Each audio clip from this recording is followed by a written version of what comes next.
abagoberera enkola y'ekkanisa bamanyi ti guno omwaka 2025 guyitibwa omwaka ogw'enkyukakyuka mu kkanisa y'Abaleven. Gwe guggalawo ekisanja kyaffe 2025 era tosobola kuzza lutambi mabega. Era mu mwezi gwa June abantu bajja kutandika kugenda mpola mpola kubanga ekisanja kyaffe ekya 2025 kiggwako 2025 mu July wekitandikiriza kubanga General Conference wetuulira. Kasa General Conference etuula kitegeeza nti ekisanja kigize eki kiweddeko. General Conference yakubeerawo mu July tulyoke tufune ebinaavaayo nga kkanisa bweneebeeronze okwetolola ensi yonna. Nolwekyo activities ezisinga obungi zonna zinyigibwa wakati wa January ne June. Nange bwe nalaba abanyigwa activity ennyingi nengamba nsookera Namasuba kubanga we natuukira mu mwaka gw'2020 nga gwakayingira.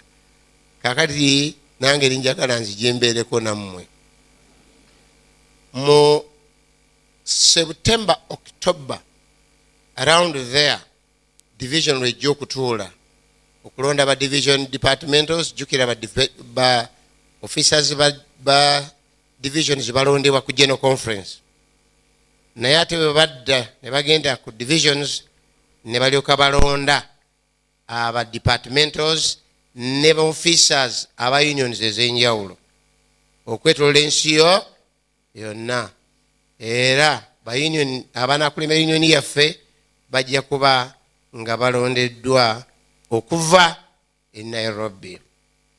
Olwo bwe tulimala ebyo around November okwokulonda abalabirizi bonna naddala ba fields kugenda kubeerawo wakati wa November, that's November, around November.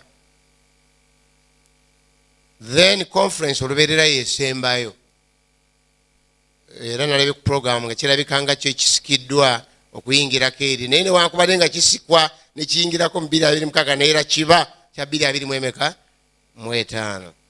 Olwo okulonda kukomekereze n'okulonda okwammwe okw'omu makanisa wonna ate tekusooka awo kukomekereze ne transfers zikafungula nkete bazirani lwaki kafungula nkete kubanga bali abali waggulu boonoona byonoona eno batolamu kati we batuukira mweno ne mutunulira abasigalawo. Kati abasigalawo mutandiko gati naye mubasigalawo gwola balabamu dda wano gwe naawe edda wano ebyo bijja kubeerawo eyo kumpi nga n'omwaka ate guli omulala gutandise. So many transfers.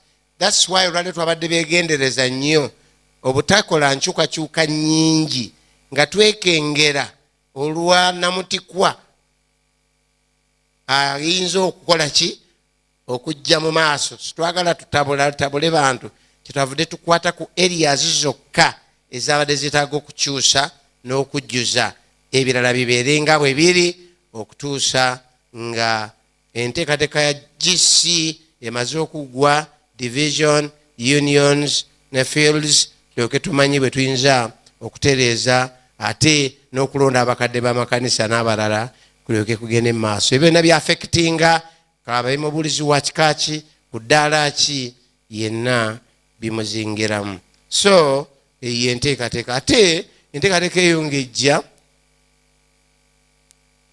ne tufuna ekiragiro okuva ku General Conference nti Uganda egaziye nnyo kubanga kati erinamu obulabirizi 12.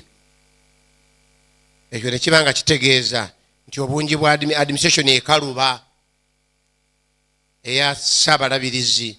Gamba ekyokulabirako enkiiko zaffe ez'obwa Ssaabalabirizi zibadde nga zituula okumala ennaku 3 nga tukyali bulabirizi butono. Kati obulabirizi buli 12 batuwadde one day ate bigenda paka fe olukiiko lwaffe olw'obulabirizi buno obwa central olwa ya end balutuwadde nga 15 January naye nga ate byetuteesa byawa bya 2024. You see how confusing it is. Aba East Buganda ba 13 bali ba 10 ffe tuli ba 15 ndoza tusemberayo ddala. Kakati General Conference negawa no, Kenya eriyo unions 2, Tanzania ndoza ziringa 3, weba Congo ziriyo banga 3, ne bagamba Uganda ne Rwanda ze zitanaba kusalibwamu. Rwanda esalimu efuna union endala ne Uganda esalimu erete union endala erejirete mu General Conference mu July. Era ne batulagira nti by June tutekwa kubanga tuyina union endala. Sine batusaba nebakola batya tuteekewo union enji endala. Era olukiiko gye luli eyo olukulambe olutuula okutunulira ebintu byonna bwe binaabeera bwe binaamala okubitunulira biryoke biveeyo. Naye nina akakisa nti kyamani waffe wuuno atudde wano oyo mukadde Kabuye ye mukadde waffe chairperson.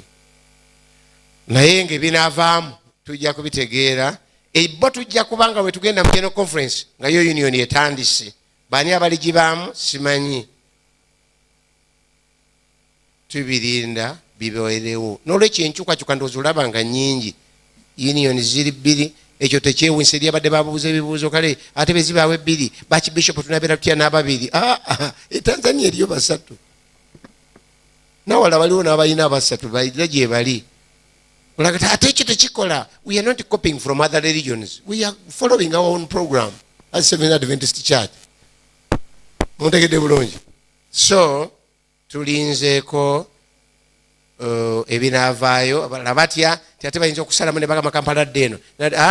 Basala bulabirizi tebasala mu bulabirizi basala buki bajja gamba kati obulabirizi bwegindi bwe bugenze eno bulabirizi bwegindi bwe bugenze eno. Ebyo tubirinda tujja kubitegeera omwaka guno kasita gugwo gutandise. So this is guno mwaka gwa byankyukakyuka.